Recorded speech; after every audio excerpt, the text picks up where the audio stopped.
Bonjour à tous, nous sommes aujourd'hui donc le 10 Tevet, jour du jeûne. Donc à tous un bon jeûne, calme, facile et qui va donc être très rapide. C'est le jeûne le plus court de l'année. Voilà, donc nous continuons notre étude sur l'Likutei Amaharim. Nous sommes arrivés donc chapitre 7. Donc rapidement, donc un petit résumé de ce que nous avons vu hier. Jusqu'à présent, donc il a été expliqué de quelle façon il était possible d'élever les étincelles de sainteté se trouvant dans la Klipat Noga.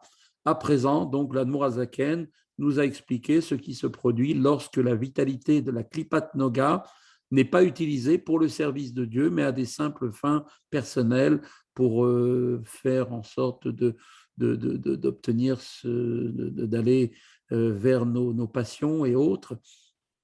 Il donne un exemple avec le cas d'une personne qui va manger pour son propre plaisir, sans penser du tout à y puiser l'énergie pour ce qu'elle devrait être, c'est-à-dire pour l'étude, la prière ou toute autre mitzvah. Bien qu'il s'agisse d'une nourriture cachère, eh bien cette nourriture, puisque la vitalité n'a pas été en fait utilisée pour le service de Dieu, eh bien il a rabaissé en quelque sorte la vitalité de l'aliment au rang des clipotes totalement impures qui sont absolument mauvaises, puis son corps à ce moment donc s'annule lui aussi devant la clipa puisqu'il devient soumis à cette forme du mal. Pourtant, du fait que la nourriture consommée était cachère au départ, dès le moment où il a fait teshuva, eh bien à ce moment-là, et qu'il profite maintenant de l'énergie pour le service de Dieu, de cette vitalité maintenant qui est en lui et qui va donc s'élever alors vers la sainteté, faisant bien évidemment un retour, eh bien effectivement, elle va retourner, mais néanmoins une petite trace qui, dans certains cas, ne pourra pas être réparée, ne pourra se faire qu'après la mort de la personne. Par contre, lorsqu'il s'agit d'un interdit, par exemple de la nourriture non cachère, aucune action n'est susceptible de les élever vers la Kedusha parce qu'ils sont liés, emprisonnés, en hébreu le mot assour, dans les chaînes des clipotes totalement impures. Donc tout ce qui est interdit, tout ce qui est assour, malheureusement, ne peut jamais être élevé et ne sera toujours que attaché aux chaînes de la clipa totalement impure. Seulement, et seulement, si l'homme fera une teshuva provenant d'un amour si intense pour Dieu, au point où ses fautes, nous dit-on, se transforment en des mérites, des mitzvot.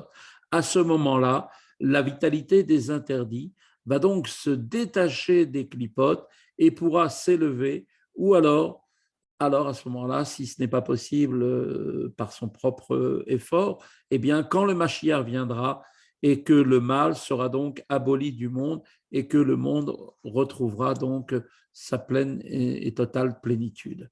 On continue maintenant l'enseignement d'aujourd'hui du 10 Tevet. Nous dit l'Admor Hazaken, toutefois, concernant la vitalité des gouttes de semences qui ont été émises en pure perte, bien qu'elles aient chuté et étaient incluses dans les 3 clipotes totalement impures, elles peuvent s'en élever par un repentir adéquat et une intense concentration donc et ferveur que l'on traduira par kavana durant la lecture donc du schéma à l'heure du coucher, comme il est connu des enseignements de Rabbi Yitzhak Luria de mémoire bénie, le Harizal. Et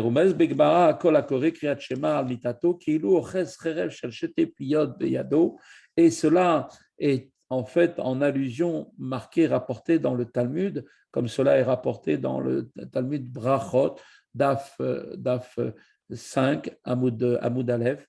Celui qui lit le schéma à l'heure du coucher, nous dit le Talmud, est considéré comme s'il tenait une épée à double tranchant dans ses mains, c'est-à-dire un premier tranchant pour tuer les corps des forces extérieures, donc des clipotes, tuer leur corps, devenus donc des vêtements pour la vitalité des gouttes de semences, et un second tranchant de cette épée, au moyen duquel la vitalité va donc ensuite s'élever des clipotes, comme le savent tous ceux qui sont familiers avec la sagesse donc ésotérique de la Kabbale.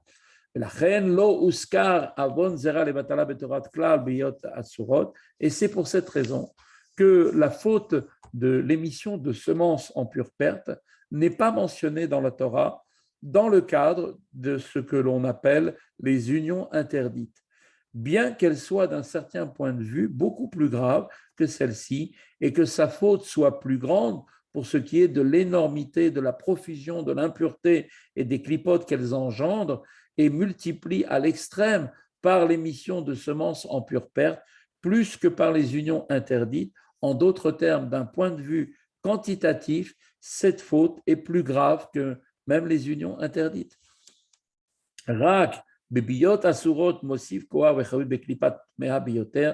Seulement, quantitativement, cette faute est différente, car dans le cas des unions interdites, l'homme ajoute une force et une vitalité aux clipotes impures et au plus haut degré, au point qu'ils ne peuvent plus en élever la vitalité par le repentir, parce qu'il va donner naissance à des enfants avec cela, à moins qu'ils ne se repentent avec un amour si intense que ces fautes délibérées deviendront pour lui, comme on a dit, comme des mérites.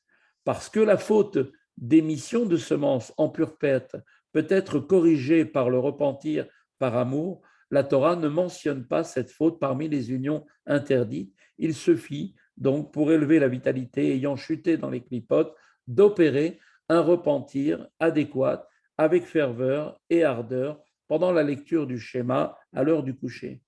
Dans la note maintenant qui suit, le Admor HaZaken va expliquer pourquoi les unions interdites nécessitent un repentir plus intense que l'émission de semences en pure perte pour en extraire donc la vitalité du mal.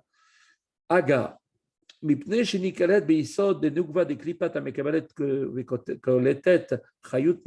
raison en est que, en fait, que dans les unions interdites, la vitalité est absorbée par le niveau de yesod, de l'élément féminin de la klipa, cet élément féminin reçoit et absorbe la vitalité de la sainteté, tout comme la semence physique est absorbée par la femme dans le cas de ses fautes.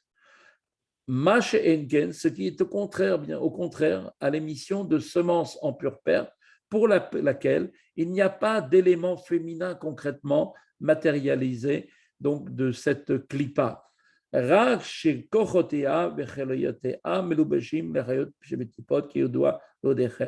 c'est seuls les pouvoirs et les forces de la klipa qui se revêtent, c'est-à-dire qui enveloppent la vitalité des gouttes de semences, comme le savent les familiers de la sagesse ésotérique. Voilà donc ici la fin de la sagesse. Et nous dit tout de suite Admor HaZaken, et dès lors, il nous faut comprendre ce que disent nos Chachamim dans la Gemara Chagiga Daf 9 Amoud Aleph. Qu'est-ce qu'une faute qui ne peut pas être rectifiée? Là-bas, la question est posée dans l'Ecclésiaste. Eh bien, c'est la faute de celui qui a eu une relation incestueuse et qui a engendré ce qu'on appelle un mamzer, un bâtard, donc une femme mariée qui est allée avec un autre homme et qui aujourd'hui a donné ensuite naissance à cet enfant. Eh bien, malheureusement, on ne pourra jamais réparer cette faute, puisque l'enfant, pour que la faute disparaisse, il faudrait que l'enfant lui aussi disparaisse. Chez Asgam, im yaase tshuva gdola kolkar, et car désormais, nous dit l'Admor HaZaken, après la naissance de ce dernier, ce mamzer, même si le pécheur opère un repentir si grand tel que le repentir par amour, eh bien, il ne pourra pas élever la vitalité, cette vitalité qui a pris corps maintenant dans un enfant vers la sainteté, étant donné maintenant que cette vitalité est déjà descendue dans ce monde et a été revêtue d'un corps de chair et de sang. Voilà, c'est ici donc que se termine l'enseignement du Tanya du 7e chapitre avec l'aide de Dieu. On va, comme à notre habitude, continuer à faire quelques halachot concernant donc les lois du Shabbat. On sait que le Shabbat, donc comme on avait vu, il y a une mitzvah de manger donc du poisson, bien sûr, à partir du moment où c'est quelque chose qui ne nous fait pas de mal et que c'est quelque chose que l'on aime. Bien sûr, dans les cas contraires, on s'en abstiendra. Maintenant, il peut se passer la chose suivante, c'est que quand les Juifs ont besoin d'acheter du poisson donc, et que les goïms savent que c'est quelque chose d'impératif pour eux, il se peut que ces goïms vont vouloir, par, par, par malice, augmenter les prix, augmenter le cours de vente du poisson. Et nous dit tout de suite l'Admor Zaken, pour répondre à ces problèmes-là, vous voyez que tout est mentionné dans le Shulchan Aruch. Si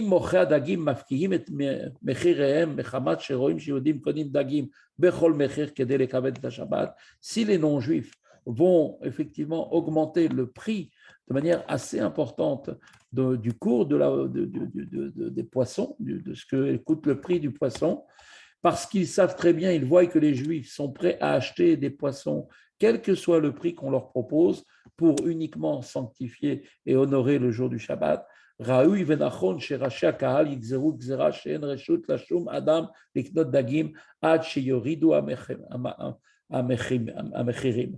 Il nous dit, donc, le Shulchan Aruch, qu'il est bien que les chefs de communauté fassent une gzera, donc un décret, de dire qu'ils ne donnent l'autorisation à personne d'acheter donc aucun poisson jusqu'à que les vendeurs arriveront à redescendre le cours du prix normal. Parce que il faut aussi que par cela, même les gens pauvres parmi le peuple juif puissent aussi continuer à acheter du poisson.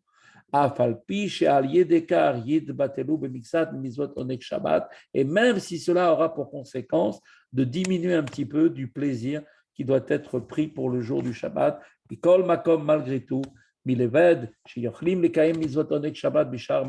puisque nous pouvons toujours accomplir la mitzvah de tirer du plaisir le Shabbat avec d'autres nourritures.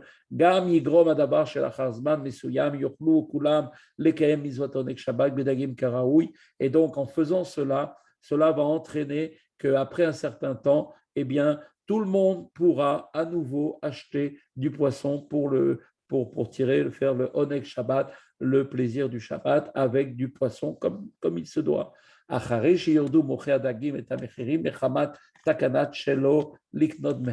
Grâce au fait que les prix auront baissé par l'intermédiaire de cette takana, de cette institution, de ce décret qui auront été faits par les Chachamim. Et